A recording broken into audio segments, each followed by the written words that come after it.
Hello there, welcome to the news on Nepal television. I am Rosina Rai, starting with the top stories. Another 14 kilograms illegal gold recovered, being sneaked in from TIA. 2 persons arrested for smuggling gold plates pasted in his body. Election Commission calls political parties to enlist themselves for National Assembly election. Set a date from December 10 to 15 for registration. Tens of thousands of Palestinians have flooded into Rafah border in Gaza Strip, attempt to escape intense fighting between Israel and Hamas. And Nepal batting against Pakistan in the inaugural match of ACC U19 Asia Cup today. Perfect platform for Nepal ahead of U19 World Cup.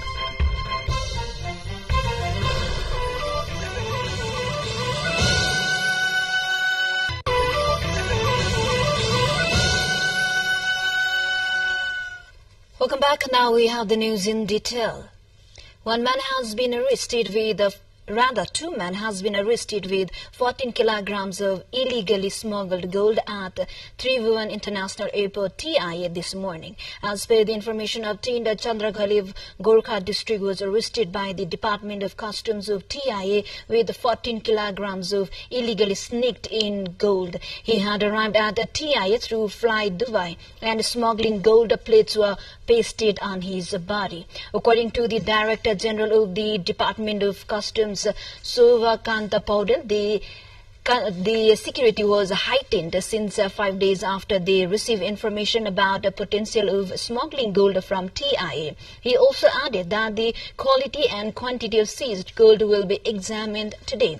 The possible linked persons are in the eye of security on the basis of the call details and contacts of arrested colleagues.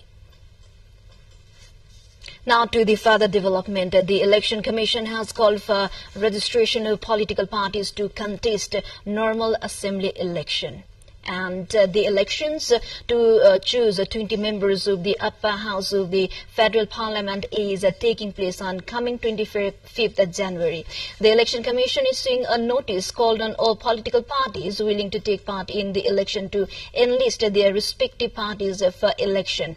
The date for registration has been set for December 10 to 15. As per the election timeline, parties will be provided election symbols on 17th of December. The final list of parties taking part in the January 25th election will be published on December 20. The Election Commission will appoint returning officers and a set of election officers at the provincial headquarters of all 7 provinces on January 1st. The tenure of those appointed for 6 years of the lucky draw in the National Assembly after the promulgation of a constitution in 2072 Bikram Sambat is expiring on March. Constitution requires the election should be held 35 days before the position of a member of the National Assembly falls vacant. With this, we take a short break. Stay with us.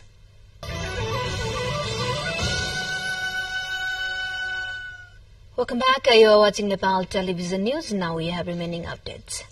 The Parliamentary Hearing Committee under House of Representatives has decided to conduct hearings on the 6 candidates recommended for appointment as Supreme Court justices from December 13. Committee's meeting on Thursday decided to hear the 6 candidates recommended for Supreme Court justices after studying on the complaints filed against the recommended justices. Judicial Council has named the names of Saranga Subedi, Abdul Aziz Musalman, Mahesh Sharma Paudel, Tek Prasad Dhungana, Sunil Pokhrel and Balkrishna Dhakal for their appointment as Supreme Court justices. Snowfall has occurred in and around the Sandakpur area of Upailan. Lakpa Sherpa, a local, informed that snowfall took place in Jaubari and Kalpokhari areas of Sandakpur rural municipality sharing border with India. He said life there has been affected with the fall in temperature following snowfall. Snowfall has started there since Thursday afternoon and is continued till now. It shared. Sandakpur lies in the higher region of the district. It is in altitude of 3,636 meters. The snowfall has affected normal life there. Youths are seen making fun of snow. Tourists from other districts are seen heading for the area to enjoy the snowfall. The snowfall sites there are filled with domestic tourists, locals said.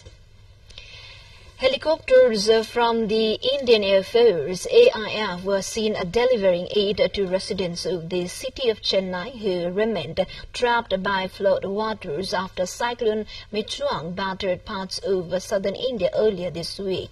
According to AIF, at least 2,300 kilos of aid had been airlifted into 4 flood-affected areas of Chennai that had been caught up by flooding following this storm. At least 17 people were reported to have died in flood-related incident after the storm brought torrential downpours that caused widespread flooding before and after Michuang made landfall in Andhra Pradesh state on Tuesday. According to news reports, areas of Chennai remained waterlogged on December 7 after the city received a reported 50 centimeters of rain within 3 days. With these international headliners, we take a short break. Stay with us. Welcome back. Thank you for staying with us. Now we have remaining international headliners. Tens of thousands of Palestinians are streaming into Rafah to escape intense fighting elsewhere in the south of Gaza Strip. Reports say the city has no food or electricity and there are severe water shortages. Thousands have tried to go to UN schools to find shelters but have had to sleep in front of buildings as there is no room for them.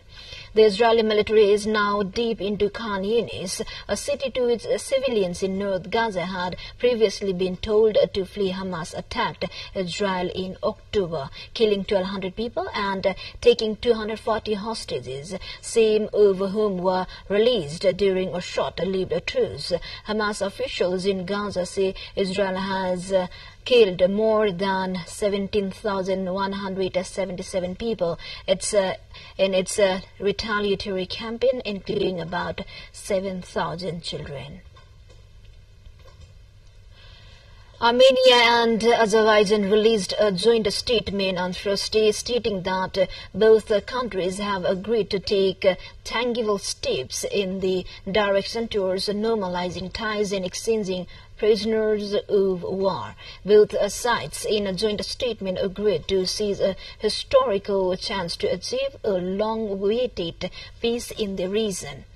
September's Azerbaijan offensive in Nagorno-Karabakh ended ethnic Armenia's 3 decades of rule of the territory and led most of its 120,000 residents to flee the region, which is internationally recognized as part of Azerbaijan.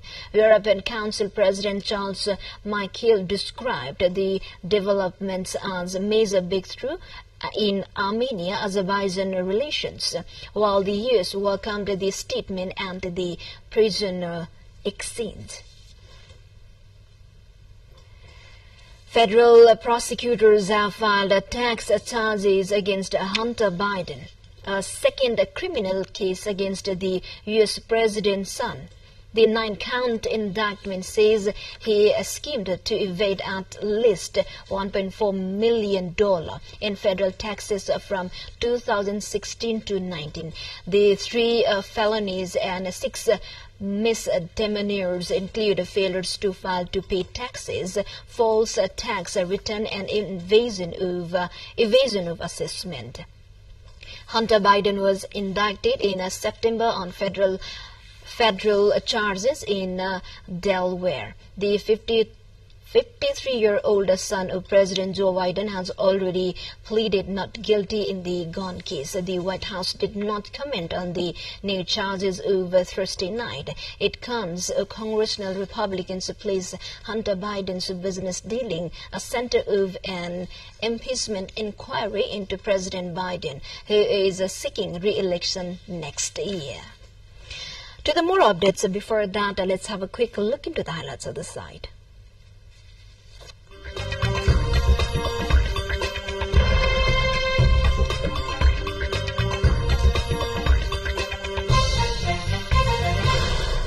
China's research icebreaker Shulung 2 and its companion cargo vessel Tianwu reached the Ross Sea of the Southern Ocean in Antarctica, marking the arrival of the country's 40th Antarctic scientific expedition team in Antarctica on Thursday. Upon arrival, the team started the preparation works for the construction of a new scientific research station, which will be established on the possible island along the coastal areas of the Ross Sea during the current expedition. The new station will become China's fifth research station in Antarctica. The Ross Sea region is an area where various natural geographic elements interact intensively. Reason for global climate changes and an ideal place for polar scientific researchers. To ensure smooth progress of the upcoming construction, the expedition team has developed a detailed work plan. Time for sports.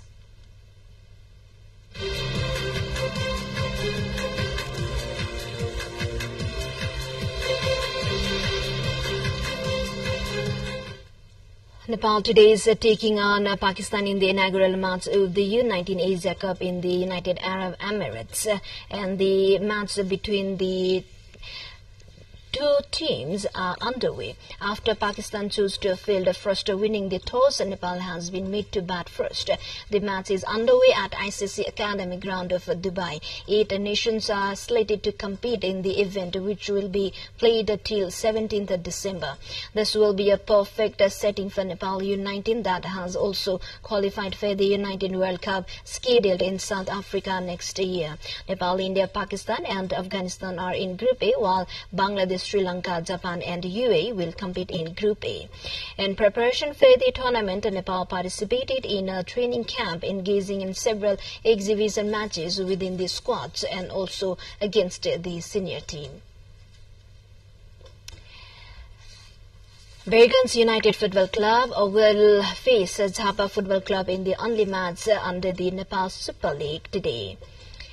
The match will be played at Dasrat Stadium. Earlier yesterday, Butol Lumbini Football Club scored a last-minute equalizer to snatch 1 point from FC Chitwan in a Nepal Super League match yesterday.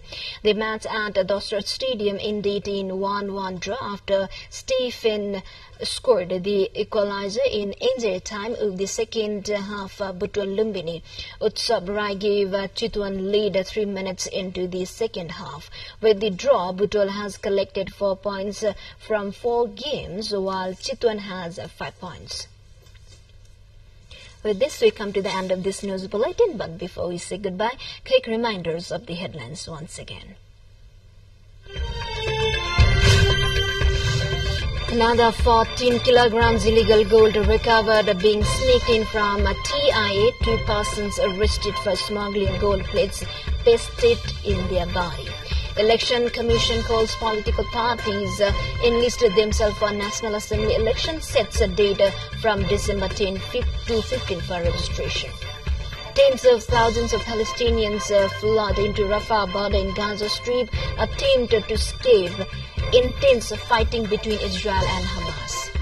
And Nepal batting against Pakistan in the inaugural match of ACC U19 Asia Cup. Today, perfect platform for Nepal ahead of U19 World Cup.